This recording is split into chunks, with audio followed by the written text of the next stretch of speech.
Bonjour tout le monde, je vous fais cette petite vidéo ce matin parce que ça s'adresse pas juste aux femmes, mais c'est beaucoup avec l'énergie féminine. Je ne sais pas si vous avez remarqué depuis quelques semaines, quelques mois, en tout cas.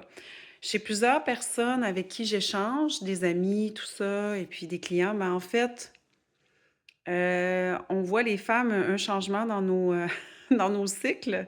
Il y en a qui s'allongent, souvent c'est l'allongement du cycle, et cetera. Donc il y a quelque chose qui se passe depuis quelques mois, qui se met en place au niveau des énergies féminines et puis, vous l'avez sûrement ressenti, il y a comme on a à faire de la place à un amour de soi, mais un amour de soi un peu comme, je vais vous l'expliquer comme je l'ai dit à quelqu'un que j'aime beaucoup.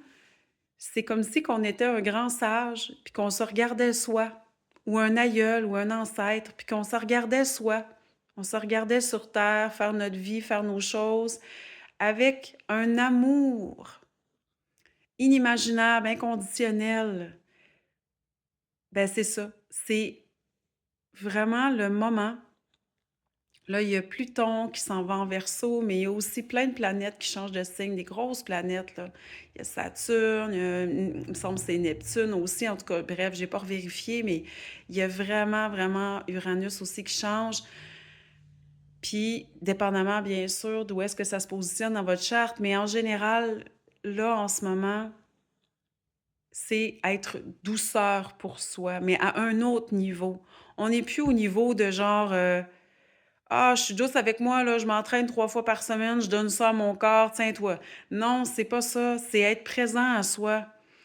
À chaque fois qu'on fait quelque chose, être présent à soi, être présent aux signaux de notre corps.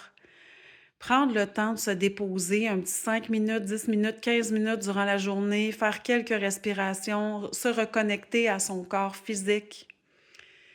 Il y a beaucoup de choses qu'on va apprendre et comprendre à travers notre corps dans les prochaines semaines, dans les prochaines années, mais je vous dirais que dans les prochaines semaines, c'est le moment de commencer à vous écouter un peu plus, à rentrer à l'intérieur de vous, à vous aimer, à aimer tout simplement ce que vous êtes à ce moment-là.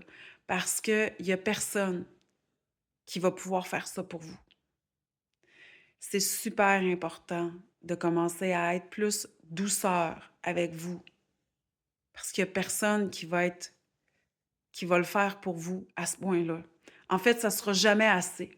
Si vous attendez à l'extérieur pour vous sentir aimé, pour sentir qu'il y a de la douceur, qu'il y a de l'amour, qu'il y a de l'accompagnement, ben, en fait, vous aurez jamais satisfaction. Autant que si vous commencez par vous-même à être ça pour vous, ce que vous êtes, tu sais, ce que vous faites pour les autres, faites-le pour vous en premier. Faites-le pour les autres aussi. Ça veut pas dire de devenir selfish, là, de juste être un ego sur deux pattes. C'est pas ça. Mais la présence à soi, c'est un minimum syndical pour les années à venir. Donc, soyez présent à vous, à vos besoins, à vos ressentis. Puis vous allez être encore plus en mesure de profiter de la vie, de profiter aussi quand vous allez être avec les autres, quand vous allez faire des choses pour les autres aussi, vous allez être en mesure de davantage comprendre la signification au-delà du réel de ce qui habite la situation ou ce qui habite votre geste. Sur ce, je vous souhaite une excellente journée, une bonne semaine, puis on se retrouve bientôt. Bye bye! Bisous!